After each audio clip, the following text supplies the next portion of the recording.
السلام عليكم ورحمة الله وبركاته. أهلا بكم معايا في فيديو جديد من وي. فيديو النهاردة إن شاء الله هشرح فيه معاكم طريقة عمل شال مثلث بغرزة الطحلب أو موس ستيتش. غرزة سهلة جدا وبسيطة لكن جميلة جدا في نفس الوقت، وأتمنى يا رب إن هي تنول أعجابكم. ما تنسوش إذا عجبكم الفيديو تدعموني بلايك شير وسبسكرايب. غرزتنا النهاردة غرزة الطحلب او موس ستيتش، احنا شرحناها باكتر من شكل. شرحتها على مجموعة سلاسل بحيث ان انت تشتغلي بيها كوفية او شال مستطيل او بلوزة او طاقية او اي حاجة، طبعا بقطعة واحدة. وشرحتها معاكم بشكل مربع غرزة موس ستيتش، وشرحتها معاكم كمان بشكل مستطيل. والنهاردة ان شاء الله بشرحها بشكل مثلث لتكوين سكارف قصير على رقبتك، بس مش حاجة كبيرة يعني، او لتكوين شال مثلث كبير هيكون في منتهى الجمال والروعة، وبامكانك كمان انك تستخدمي فيه اكتر من لون. بسم الله الرحمن الرحيم. في البداية هبتدي اشتغل معاكم خيط صوف متوسط السمك مع ابرة رقم 3.5 ملم. بستخدم 3 الوان زي ما احنا شايفين. تقدري تستخدمي الخيوط السادة او خيوط ملونة وتستخدمي اكتر من لون، بس طبعا هي في الخيط السادة لو لون واحد مش هتديكي النتيجة اللي احنا طبعا بنشوفها مع الاكتر من لون. وممكن نستخدم فيها خيوط الشنجار ملونة. هبتدي على 2 من الاصابع اكون دائرة سحرية، بسيب مسافة من الخيط، وعلى 2 من الاصابع ابتدي الف ايدي، الف الخيط على ايدي بالشكل ده وارجع للخلف واجي تاني للامام، بجيب الخيط بشكل حرف الاكس على ايدي بالشكل ده، هرجع تاني للخلف والف ايدي الناحية التانية. تكون عندي هنا يا بنات حلقتين، بدخل تحت الحلقة الاولى وبسحب الحلقة التانية من تحتها والف ايدي واخرج الخيط من على ايديا بالشكل دوت واحده واحده عشان اتاكد ان طرفين الخيط داخلين داخل الدائره السحريه. طرف خيط البدايه بحافظ عليه عشان يقفل الدائره السحريه، اما طرف الخيط المتصل بالشله ببتدي ارفعه على ايدي عشان اشتغل. هنا عشان اشتغل داخل الدائره السحريه لازم اقفلها. بقفلها ازاي؟ بيكون عندي على الابره حلقه، بلف الخيط واخرج منها بسم الله الرحمن الرحيم. كده السلسله اللي ارتفعتها دي بتقوم معايا الدورين. الدور الاول خلاص قفلت لي الدائره السحريه، الدور التاني بتكون ارتفاعنا لغرزه الحشو. لو بشتغل غرزه اكتر من غرزه الحشو بكمل على الارتفاع اللي ناقصني بعد السلسله دي بالشكل ده. بيكون عندي سلسله ارتفاعنا لغرزه الحشو، بدخل بقى داخل الدائره السحريه. انا معايا حلقه، بدخل فراغي اسحب الخيط واخرج، معانا حلقتين بلف الخيط واخرج منهم بغرزة حشو. في بداية السطر دايما هشتغل في اول غرزة 2 غرزة حشو، وفي نهاية السطر بردك بشتغل 2 حشو في الفراغ الاخير، ودي هتكون قاعدة معانا لغاية ما نخلص الشال بتاعنا كله. هعتبر اني انا كده دخلت في اول غرزة، اشتغلت 1 2، بعد 2 حشو هاخد سلسلة وهروح اكون زاوية. الزاوية بيكون فيها حشو سلسلتين حشو، 1 1 2، وكمان مرة في نفس الفراغ 1. هرجع اخد سلسلة وادخل اشتغل 2 حشو، 1 2. طيب في رقم 2 هبتدي اغير اللون، هسيب بقى اللون الاصفر دوت واجيب لون جديد، بسيب منه 10 سنتي عشان بإبرة التنظيف بعد كده اقدر ان انا انضفه. بلف حلقة على الهواء بالشكل ده وبقفلها كمان عقدة بداية. هسحب الحلقة باللون الجديد من تحت الحلقتين الموجودين عندي على الإبرة، وبخلي اللون الاصفر هنا لاني بنرجع له تاني. خيط البداية ببتدي اشده بقى، اقفل الدائرة السحرية زي ما احنا شايفين.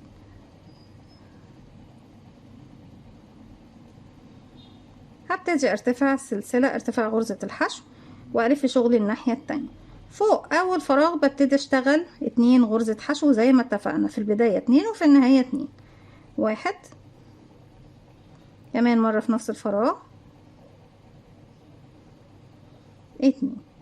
ارجع اخد سلسلة، هسيب غرزة الحشو اللي بعد السلسلة زي ما احنا شايفينها اهي،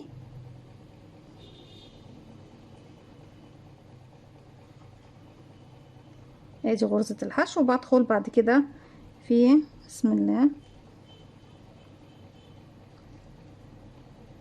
دي كده. انا عندي ايوه ده مكان السلسلة اهو، بس عشان المكان ضيق في البداية بيكون صعب شوية. بشتغل حشو واخد سلسلة، هروح بقى هنا اسيب الحشو اللي عندي تحت هنا وبدخل في مكان السلسلتين اللي في المنتصف مكان الزاوية، بشتغل حشو سلسلتين 1 2، ودايما مكان الزاوية هشتغل حشو سلسلتين حشو في نفس الفراغ. ارجع اخد سلسلة بسيب تحتها غرزة حشو وبدخل اهي، ده غرزة الحشو دي بسيبها، بدخل اشتغل غرزة حشو سلسلة، بسيب غرزة حشو واروح للفراغ الاخير عندي وبشغل غرزتين حشو في نفس الفراغ. 1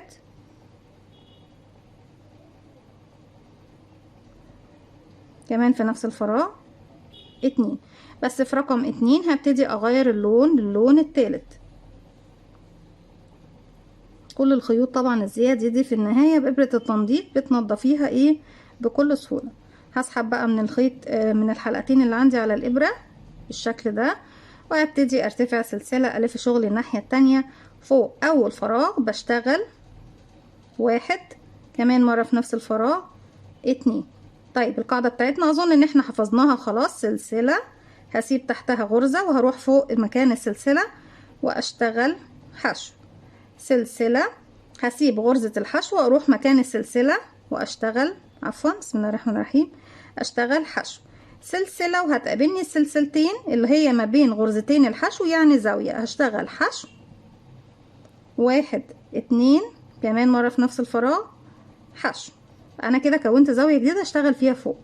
سلسلة اللي بعمله على اليمين بكرره على اليسار. سلسلة بسيب تحتها غرزة الحشو بشغل فوق السلسلة غرزة حشو. سلسلة بسيب تحتها فراغ واروح فوق السلسلة اشغل حشو. سلسلة بسيب طبعا فراغ اهو اللي هي الحشو دي وبدخل فوق اخر فراغ عندي واسحب الخيط واخرج. مفروض ان انا بكمل غرزة الحشو، بس عشان اكمل غرزة الحشو انا هسحب تاني بقى ايه اللون الاصفر يا بنات. وفي كل مرة في كل جانب بلاقي اللون اللي انا هسحبه معايا، بدل ما بسحب الجنزيري بسحب اللون الاصفر زي ما احنا ايه شايفين. سلسلة والف شغلي الناحية التانية فوق اول فراغ عندي موجود بشتغل احنا اشتغلنا كام حشو في الفراغ الاخير؟ بنشتغل 2 حشو مش حشو واحدة كده. 1 كمان مرة في نفس الفراغ ما ننساش زي ما انا نسيت دلوقتي 2. انا افتكرت ان احنا اشتغلنا 2 بس اكتشفت ان انا اشتغلت 1. وفي رقم 2 هبتدي بقى اغير اللون.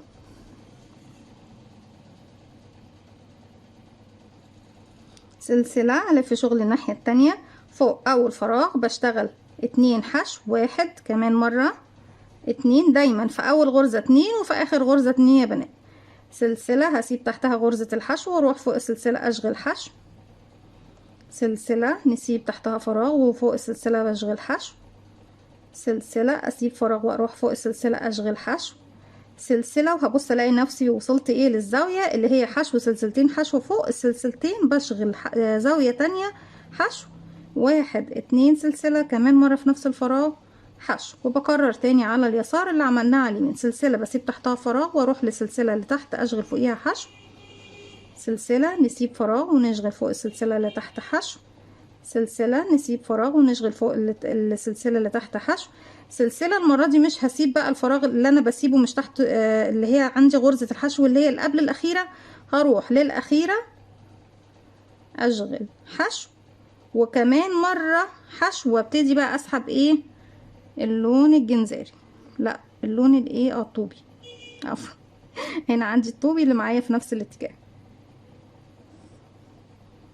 لو بتشتغلي ب3 الوان هتبص تلاقي ايه في كل اتجاه عندك لون.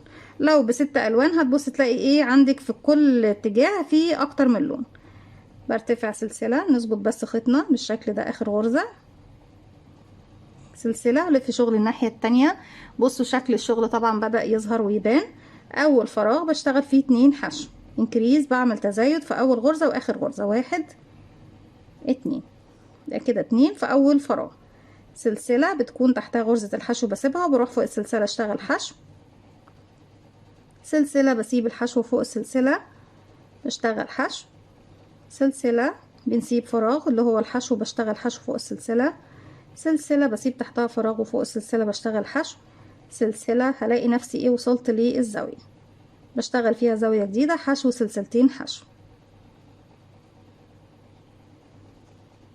سلسلة بسيب الحشو بشغل فوق السلسلة حشو. سلسلة اسيب الحشو واشغل فوق السلسلة 1 حشو جديدة. سلسلة بسيب فراغ و1 حشو.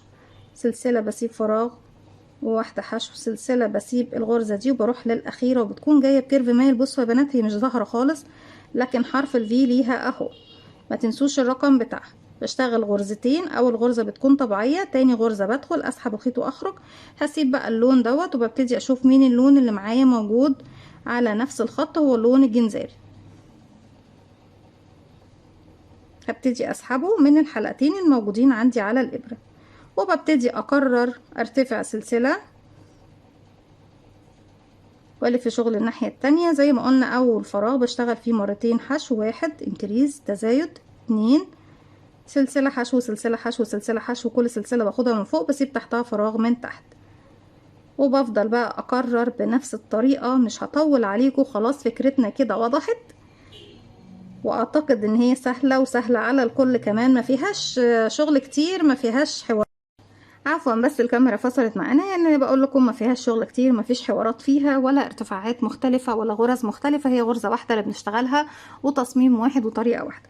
كده بكون وصلت للزاوية، باخد سلسلة وبدخل داخل الزاوية كون زاوية جديدة، حشو سلسلتين، كمان مرة في نفس الفراغ حشو، وبكمل سلسلة حشو سلسلة حشو سلسلة حشو لغاية ما بوصل لنهاية السطر. بكون 2 حشو في نفس الفراغ، وفي اخر غرزة منهم ببتدي اغير اللون للون الجديد. كده حشو سلسلة، بسيب الحشو اللي تحتها، وفي اخر غرزة عندي بشتغل واحد، وفي رقم 2 ابتدي اسحب بقى اللون الجديد اللي موجود عندي في نفس الخط، وهكذا برتفع سلسلة وبكمل بقى بنفس الطريقة. في نهاية الشغل خالص يا بنات بتشتغلي اي اطار اخير انت حباه، لو مش حابة تشتغلي خالص مفيش مشكلة، بس الجزء دوت بنشتغل عليه كله بغرز الحشو.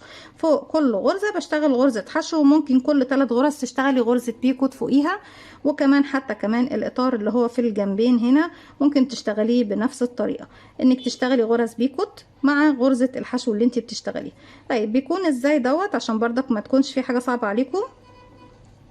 لو انا خلاص كده خلصت شغلي خالص، ارتفعت سلسلة، بدخل بقى بالعرض الغرزة، هشتغل حشو، والغرزة اللي بعدها حشو، وليكن تاني غرزة ابتدي اشتغل غرزة بيكوت، 1 2 3.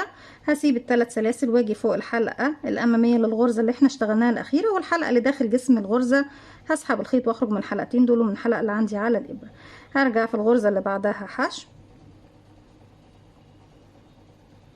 وكل الخيوط دي طبعا بكون خفتها بإبرة التنظيف قبل ما بشتغل الجزء ده، وكمان الغرزة اللي بعدها حشو، واشتغل بيكوت 1 2 3 سلسلة. نسيب ال3 سلاسل وناخد الحلقة الأمامية مع الحلقة اللي داخل جسم الغرزة، واسحب الخيط واخرج من تحتهم تحت الحلقة اللي عندي على الإبرة، وبكمل بنفس الطريقة على الاتجاهات بتاعتي كلها.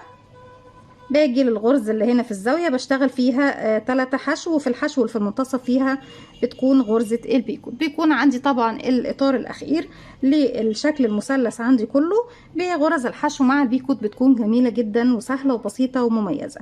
دي كانت فكرة غرزتنا النهاردة أو فكرة الشال بتاعنا النهاردة، أتمنى تكون سهلة وبسيطة وكمان تنول إعجابكم. ما تنسوش إذا عجبكم الفيديو تدعموني بلايك وشير وسبسكرايب، واستنوني فيديو جديد من وي. ما تنسوش كمان تفعلوا زرار الجرس يوصلكم مني كل جديد. السلام عليكم ورحمة الله وبركاته.